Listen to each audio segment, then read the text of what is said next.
What do you do when you lose a customer or a relationship with a customer changes that you've had for a number of years and that revenue that you're earning potentially is going to change? What are some of the steps you can take to overcome it as a business owner and make sure you keep your business on track? My name is James White. I'm a small business sales expert. I'm a man that's been through this issue, and I'm going to share with you 7 key points of what you need to do to make sure you avoid it derailing your business and letting it get on top of you. Let's have a look at the video and see what you can do when you lose a customer, some of the key actions to take to overcome it and move things forward.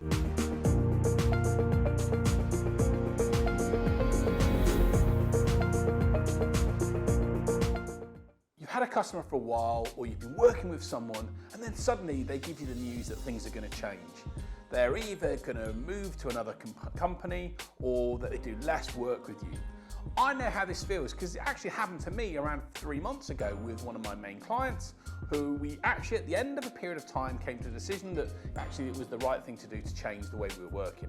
So when this happens, what do you do? There's potentially an impact on your revenue and what you can do to try and win other business. But we're going to make sure that we take the steps that we need to overcome the challenge, because it is a challenge, it's a bit of a setback, but we want to overcome it, and you can do that by doing these things. The first thing is this: don't shut doors. If you actually go back to the customer or the person that's said to you that they don't want to do work with you anymore and start being a bit of an arse with them and saying, oh, that's terrible, and oh, that's put you in a difficult position and blah, blah, blah, the chances are you're going to shut a door that you never want to. In the situation that I'm in, whilst it's agreed that we're okay to move forward in that way, I actually think that the client I'm working with may want more of the time than they're thinking that they will need at the moment. And so because I've been polite and supportive and engaging and really wanting what's best for them, we might find out actually in a couple of months' time they still want a bit more time. Don't shut a door. I've learned in my life that if you knock a door back and then suddenly you lose the opportunity that might appear in the future, you never know what might happen. That customer may need you, or you might be in a position where things don't go to plan from their perspective and they come back to you. In which case then you might even be able to raise your prices, you never know. But the key thing is don't burn a bridge, don't shut a door. Be friendly, be thankful, grateful to them, thank them for their business and wish them well for the future, and say you're there if you need them. That means that you can keep the door open or the fire burning in case they need something in the future. Point number 2 is this: find out why it happened. In my case, I'd been working with that client for 4 or 5 years actually, and it was the natural time for us to go and do something different. I'd been working with them and helping them, but sometimes there is a natural base in which you need to move on and do something different, because people I've been working with heard me for a while and a fresh idea helped them. But sometimes you've also got to understand the reasons why it's happened. And that takes some self-reflection. It takes some looking in the mirror. And I'm going to be honest with you, I actually think as well, in some cases, it's maybe because the customer stopped seeing the value in what I could offer. And whose fault is that? Mine. It's not the customer's fault, it's not their issue, it's my issue that maybe I could have done something different, or done something in a different way, or reacted differently to a situation, or whatever. The reality is, look back and review why it happened. And by the way, don't blame other people. Blaming other people or not being accountable is the worst thing you can do. Maybe make a list of 3 or 4 things you could have done differently and what you could actually do for next time if that happens. But the reality is, take stock of it. You can't change it now. Look back and see what you can do differently in order to move forward and ensure that if it happens again in the future, you're prepared for it. So point number 3 is this: when it happens, one of the best things I encourage the clients that I work with, and I did, was then to make sure I focused on my existing other customers. Whilst I still made sure I was doing what I was needing to do for the customer I had, I also then made sure I was looking at some of the other customers I work with, and I was looking at opportunities where I could add further value to them. I sort of doubled down on them and what they could do to see if I can add value to their work.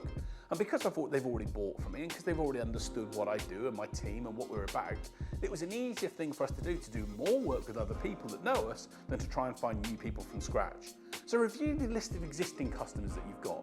Who could you do more work with? Maybe you could do 2 times as much with that customer, or 2 or 3 other customers, make up some of the gaps in the revenue from losing or from changing the relationship with the previous one. Focus on the people that already know you, that work with you at the moment, that love what you do, and see if there's more you can do with them, rather than just ignoring them or hoping that things will miraculously change. It changes when we take action, as we'll talk about in a moment. Point number 4 is this: use that customer and hopefully get a case study or a testimonial or a reference from them, and use it to try and find other customers similar to them. I know in the situation with my customer, I've asked that person to do a video for me. I've asked them to basically stand behind a testimonial, and I'm going to then use that to help me find other similar customers, maybe not in the same industry if there's a competitive angle to it, but in an industry similar to that. So I can show that the experience and knowledge that I've gained from working with that person and their video testimonial is then going to help me win other business elsewhere. Use the existing customer relationship you've got. If it's been a relationship that's done well over time and they've found value in you, use that to try and get a testimonial or a case study that we can use to win business elsewhere. The prospects that you're talking to are going to feel assured as a result of hearing what a CEO or a marketing director or an IT or HR director from another company that you've worked with says about you, more so than what you say about yourself.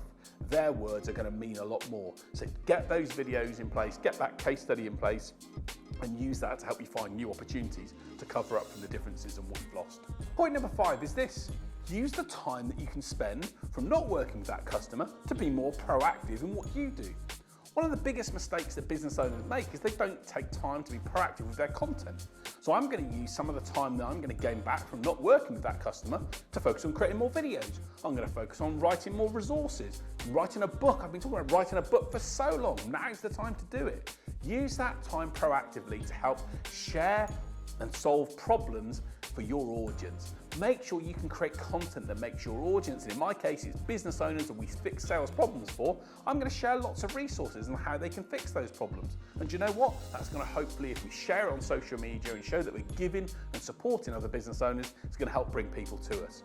Use the time that you gain back proactively. Use it in a way that can help showcase what you do and showcase how you can solve problems and challenges and the wants and desires that your prospects have, and it's going to hopefully help showcase you, bring you to the top of the funnel in their mind, and hopefully do business with them. Point number 6 is this: take action. You can put your head in the sand and be an ostrich, or you can get out there and say, hey, I'm not going to let this derail me. I'm going to go and find new business and make up for what's happened. The reality is the business people and the business owners that basically go into a wallow of self-pity are the ones that are probably going to face a challenge.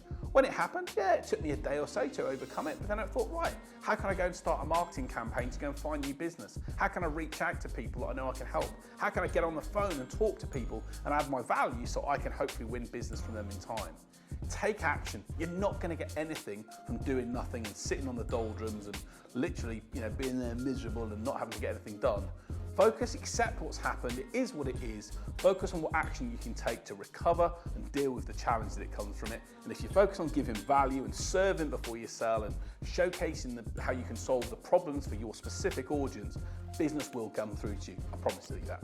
And the final point is this: learn from it. What can you learn from it? In my situation, I learned from it that actually the client that I had, I probably wouldn't want to have had such a big relationship with a client like that again. Or I'd want to be in a position where I've involved other members of my team or other parts of my business. There was a number of lessons that I knew I could learn from it. And as my dad always says to me, life's not full of mistakes, but learning experiences. When it happens, write down the key 1 or 2 things that you're going to learn from and make sure that don't happen again in order to ensure that problem doesn't come and bite you on the backside again in 6 months or 12 months' time. When we learn from things, when we apply ourselves in a different way, better things happen. So there are the 7 things you can do when your customer relationship changes or you lose a piece of business.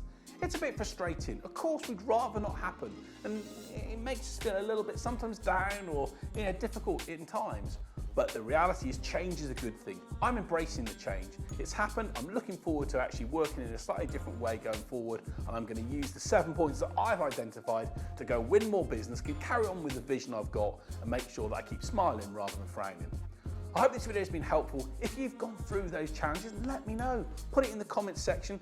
Let's deal with these challenges. Maybe let's even get on a one-to-one on a live call or in my Facebook group where we can talk through some of these challenges and help you overcome them. The reality is we can and we will with the right mindset. Let's go and take the right action. Let's do the right things and make sure we can deal with any challenge that gets thrown at us. Thanks for watching the video. If you love the video, like, subscribe to the channel, let's share it with other business owners, and I'll see you next Saturday for another video.